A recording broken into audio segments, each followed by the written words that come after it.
दोस्तों आज हम लोग बहुत ही सरल सटीक और प्रामाणिक तरीके से समझने जा रहे हैं कि आखिर बसपा का इतना बड़ा जनाधार होते हुए भी वो क्यों देश प्रदेश और उत्तर प्रदेश से गायब होती जा रही है। दोस्तों जिसकी चार चार बार प्रदेश में सरकार हो, आज उसकी ऐसी हालत हो गई है कि वो सत्ता से कोसों दूर है। सत्ता की बात छोड़िए दोस्तों, उसके दो चार एमपी एमएलए भी ऐसे नहीं है जो पार्टी की विचारधारा को, बाबा साहेब की विचारधारा को और कांसीराम जैसे विचारधारा को वो ऊपर उठा सके, बहुजनों की आवाज को उठा सके।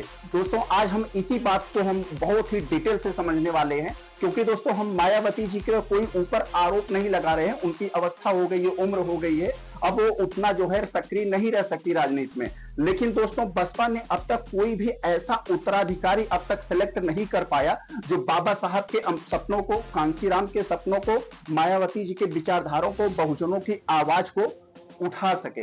तो दोस्तों आज हम लोग इसी बात को समझने जा रहे हैं ग्रोक एआई के माध्यम से, बहुत ही सरल सटीक और प्रामाणिक तरीके से समझेंगे। तो चलिए इन्हीं सब कारणों को हम बहुत ही डिटेल से समझते हैं कि आखिर क्या वजह है कि बसपा दिन प्रतिदिन धंसती जा रही है, उसकी विचारधारा को, बहुजनों की आवाज को उठाने वाला कोई नहीं। अब दोस्तों हम लोग जरा पहला कारण समझते हैं कि आखिर मायावती जी का वोट कहाँ गया, कौन ढकार गया इनका वोट, जरा देखते हैं।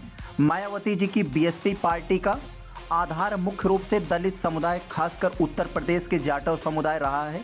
हालांकि हाल के वर्षों में दलित वोटों का बंटवारा हुआ है।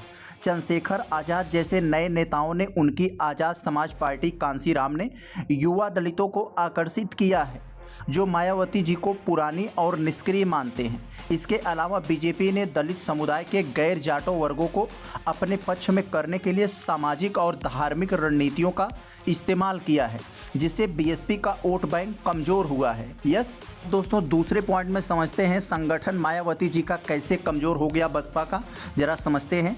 बीएसपी का संगठन पहले की तरह मजबूत नहीं रहा। मायावती जी के केंद्रीयकृत नेतृत्व और परिवारवाद के आरोपों ने पार्टी कार्यकर्ताओं में असंतोष पैदा किया। उनके भतीजे आकाश आनंद को पहले उत्तराधिकारी घोषित करना और फिर 2025 में पार्टी से निष्कासित करना, इसने पार्टी के भीतर अस्थिरता को बढ़ाया।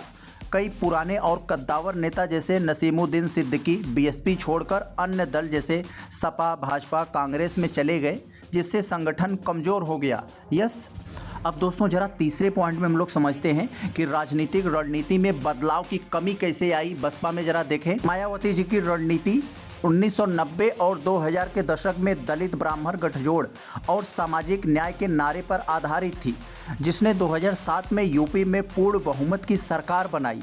लेकिन बदलते समय के साथ इनकी रणनीति में लचीलापन नहीं दिखा। वह गठबंधनों में बार बार असफल रही, जैसे 2019 में सपा बसपा गठबंधन टूटना। इसके अलावा मायावती जी पर बीजेपी के प्रति नरम रुख रखने का आरोप लगा, जिससे उनके समर्थक उनसे दूरी बनाने लगे। यस अब दोस्तों हम लोग चौथे पॉइंट में समझते हैं कि आखिर चुनावी प्रदर्शन में बसपा में कैसे गिरावट आया, जरा समझें। हाल के विधानसभा और लोकसभा चुनावों में बीएसपी का प्रदर्शन बेहद खराब रहा। 2022 के यूपी विधानसभा चुनाव में पार्टी को केवल एक सीट मिली और 2024 के लोकसभा चुनाव में वह कोई भी सीट नहीं जीत सकी। यह लगातार हार कार्यकर्ताओं और समर्थकों का मनोबल तोड़ रही है। मायावती जी की निष्क्रियता और कमज़ोर प्रचार ने भी इस स्थिति को और गंभीर कर दिया है। यस अब दोस्तों जरा हम लोग देखें नए नेतृत्व का अभाव कैसे है बसपा में, जरा देखें। मायावती ने पार्टी में नए और युवा नेतृत्व को उभरने का मौका नहीं दिया। आकाश आनंद को उत्तराधिकारी बनाने की कोशिश असफल रही और उनके निष्कासन के बाद पार्टी में ही कोई स्पष्ट दूसरा नेता नहीं दिखता। मायावती जी ने स्वयं कहा है कि जब तक वो जीवित हैं कोई उत्तराधिकारी नहीं होगा, जिससे भविष्य की अनिश्चितता बढ़ी है। यस अब दोस्तों जरा देखते हैं कि आर्थिक और कानूनी दबाव कैसे है बहन जी पर, जरा देखें। मायावती जी पर कथित भ्रष्टाचार के मामले में सीबीआई और ईडी की जांच का दबाव रहा है। कुछ विशेषज्ञों का मानना है कि यह दबाव उन्हें बीजेपी के खिलाफ आक्रामक होने से रोकता है। यह भी कहा जाता है कि वह सक्रिय राजनीति से धीरे धीरे पीछे हट रही है, जिससे उनकी छवि कमज़ोर हुई है। यस अब हम समझते हैं दोस्तों आखिर सामाजिक बदलाव और युवा वोटरों की कैसे दूरी हुई, बसपा से कैसे वो दूरी हो रहे हैं, जरा देखते हैं। आज के युवा वोटर विशेषकर दलित युवा विकास, रोजगार और डिजिटल युग की राजनीति से प्रभावित हैं। मायावती जी की पारंपरिक शैली और पुराने नारों ने उन्हें आकर्षित नहीं किया।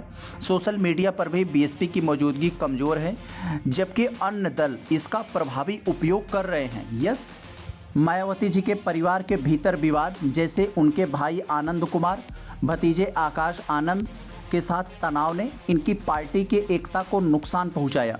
इसके अलावा उनकी भतीजी के निजी मामले में भी सुर्खियां आए, जिससे उनके पार्टी की छवि को धक्का लगा। यस, तो दोस्तों, अब तक हम लोगों ने जो कुछ भी बसपा के कमज़ोर होने का कारण ऊपर देखा, जरा सभी बातों को मिला के हम लोग मिक्स करके उसका निष्कर्ष के यानी कंक्लूजन के रूप में देखते हैं तो क्या बात निकल कर आती है सामने। मायावती जी की रणनीति का कमज़ोर होना उनके केंद्रीकृत नेतृत्व, बदलते सामाजिक राजनीतिक परिदृश्य के साथ तालमेल न रख पाना और संगठनात्मक कमजोरियों का परिणाम है। हालांकि मायावती जी ने 2027 के यूपी विधानसभा चुनाव के लिए मिशन शुरू करने की बात कही है, लेकिन बीएसपी को फिर से प्रासंगिक बनने के लिए उन्हें युवा नेतृत्व, कई रणनीतिक और गठजोड़ की सख्त ज़रूरत है। अगर वह इन चुनौतियों का सामना नहीं कर पाई तो उनकी राजनीतिक प्रासंगिकता और कमज़ोर हो सकती है। यस, तो दोस्तों, देखा आप लोगों ने, मैं ग्रोक एआई के हेल्प से आपको बहुत ही प्रामाणिक, सरल, सटीक और निष्पक्ष तरीके से बताया कि आखिर इस समय बसपा जो कमज़ोर हो रही है, जो बाबा साहेब कांसीराम के विचारधारा को ऊपर उठाने वाला कोई इस समय है नहीं। तरह तरह लोग अपने अपने फ़ायदे से इनका नाम इस्तेमाल करते हैं। तो आज हमने देखा आप लोगों की कि आखिर क्या ऐसी कमजोरी है कि बसपा दिन प्रतिदिन धंसती जा रही है, डूबती जा रही है।